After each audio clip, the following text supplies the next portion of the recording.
Pas plus de 1000 croisiéristes par jour, c'est le vœu du maire de Bora Bora qui souhaite ainsi interdire l'accès de son île aux très gros paquebots. La raison, le souci environnemental et la continuation d'un service de prestation d'exception. On a vu défiler des paquebots énormes, jusqu'à 7000 passagers, des fois 3 paquebots de 2000 à 3000 passagers en même temps dans le lagon. Ça, c'est pas possible. On ne peut pas d'abord assurer le service. On ne peut pas servir tout le monde. Et aussi, je pense à mon lagon, il est fragile. La ministre du Tourisme comprend cette préoccupation du maire de l'île la plus connue de la Polynésie, mais déjà, un premier problème se pose.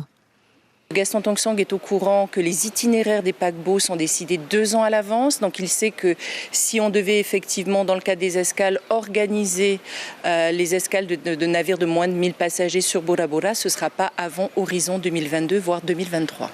Hiro Kele, très impliqué dans le développement touristique de Moorea, souligne de son côté que les super grands paquebots sont plutôt rares et que cette décision profitera aux autres îles moins regardantes.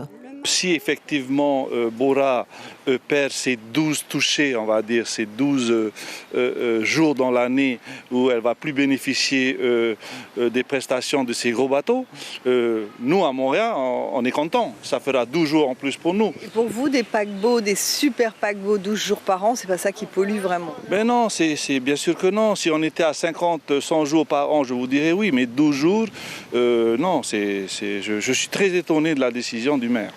Même réaction des artisans tahitiens qui sont satisfaits de la manne apportée par les croisiéristes.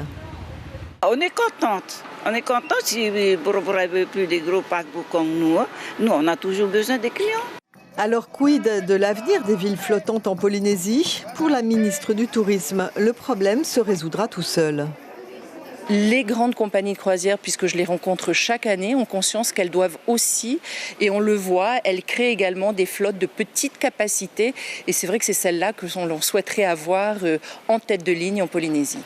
Optimisme ou simplement lucidité de la part de la ministre qui sait très bien que de plus en plus de ports touristiques dans le monde entier ne veulent plus d'énormes paquebots dans leurs eaux.